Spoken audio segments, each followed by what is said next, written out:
So we're going to do a new project on the 2015 Murano.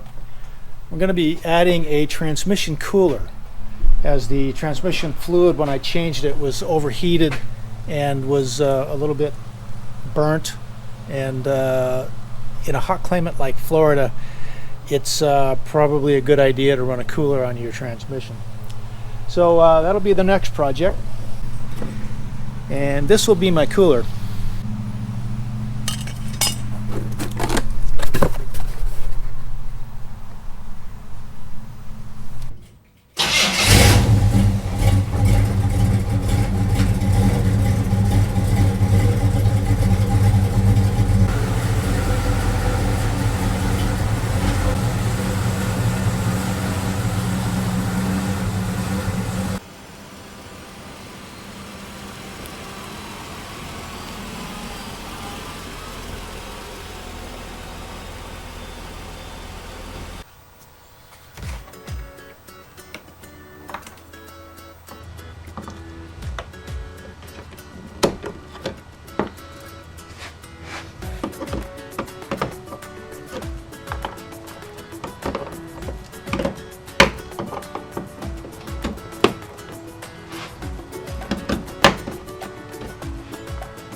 I use baggies of various sizes to put screws, fasteners and such in as I'm taking things apart, and I label them so I know where they go, and I can also tell if I'm missing any.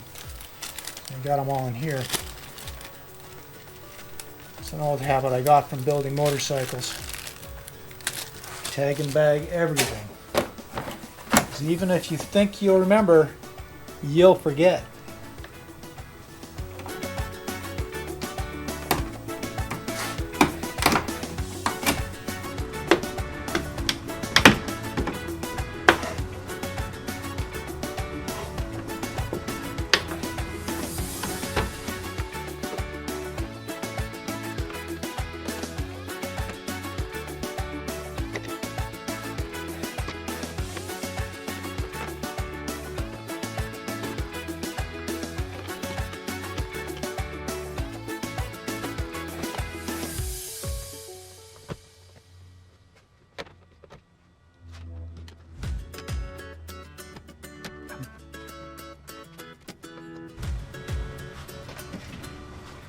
Remember, when you go to take this off, if it's hanging up anywhere, it means you forgot one.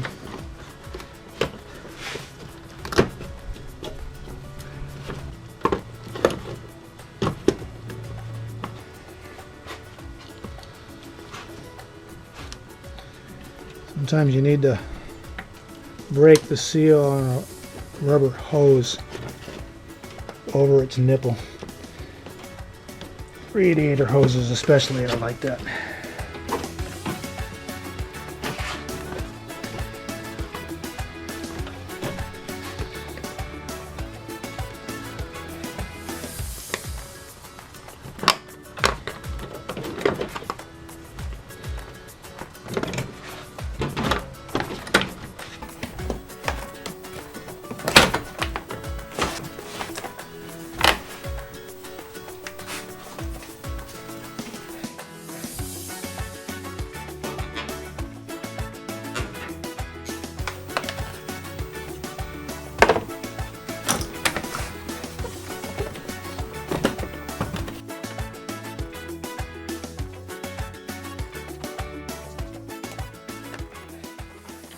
Leave these up here and I'll show you. You can see what you got to do is just pinch those in, because when you pop them in they flare out and they catch right underneath that lip. What I want to do is put this up against the condenser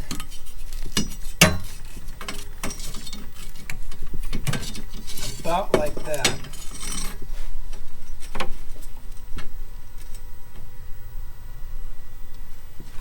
going to need to do is disconnect the condenser from its mounts. Take this off.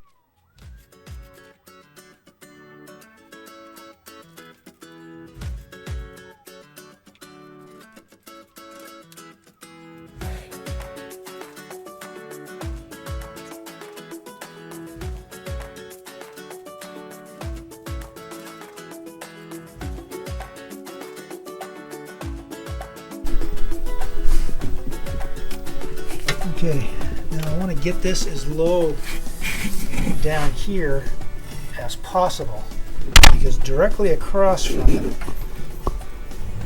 are the vents that open up. They close when it's cold and open up when it's warm to allow air to come through the radiator and the condenser. I want to get that as close to those vents as possible without interfering with them. I'm also going to use some little rubber washers about this thick to go over these, and that'll go between the oil cooler and the air conditioning condenser as a standoff. That way I won't have the metal from this picking up parasitic heat from the radiator and the air conditioning condenser. Just a little bit of standoff is all it needs.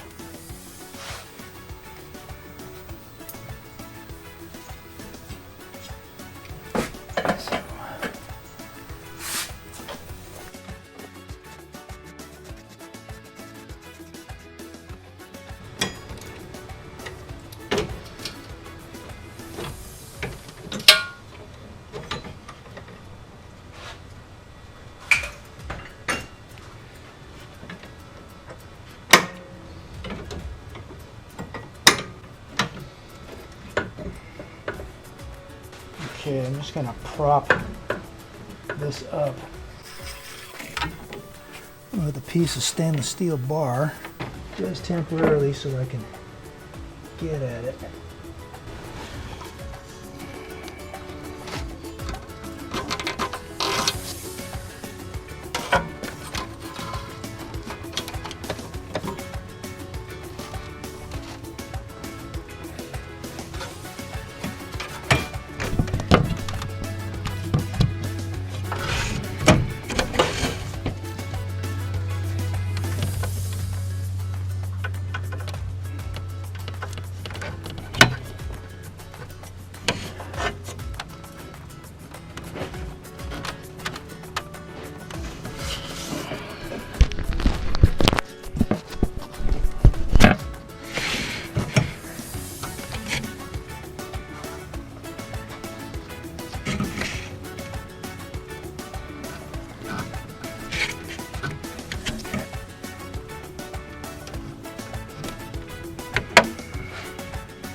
Okay, so here's where I'm at.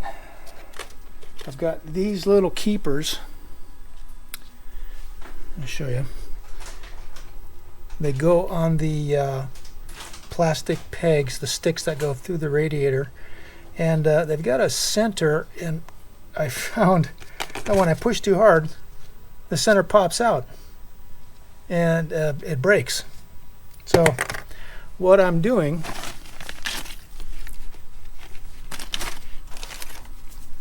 is I'm taking a large zip tie and I'm cutting it, and that this larger zip tie will fit over the peg that goes through the radiator, and it acts like a keeper. So, problem solved. So here you can see, I just slip this over.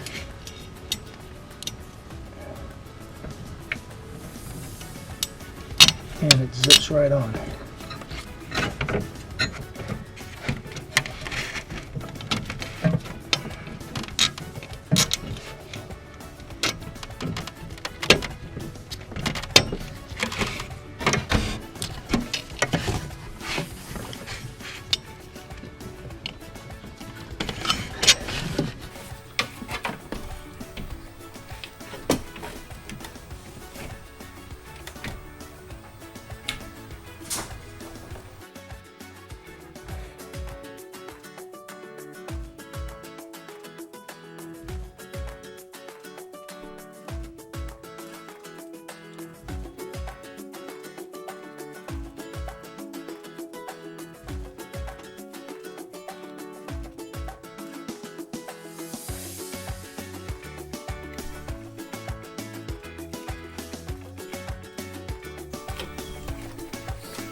You can see the front of the transmission cooler.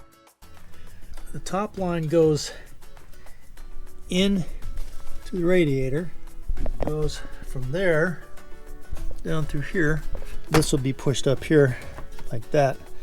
Goes up to the lower part of the cooler, so that's the inlet. And then if you can see, top part is the outlet. It comes down here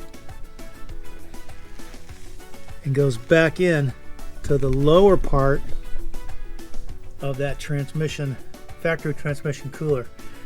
And that's how I solved that problem. It's pretty easy. So when these are sitting here,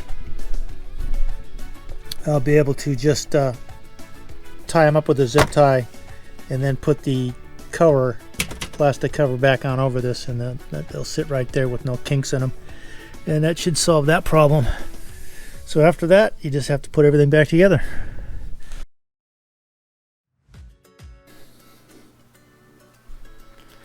So here you have the diagram of how the transmission cooler is plumbed. Now this drawing here represents the factory transmission cooler. And this is the outlet line where the heated fluid comes out of the transmission into the radiator, gets cooled down, and then comes out of the cooler, and instead of going back into the factory cooler, it goes into the auxiliary cooler that we just installed out through the top. This is sideways to the way I installed mine. So this would represent the top. Comes out after it's been cooled and then back into the cooling side of the heater. Now it's very important, let's say that this is tipped up. This would be the bottom. It's very important that the line coming out of the radiator, it goes into the bottom of this.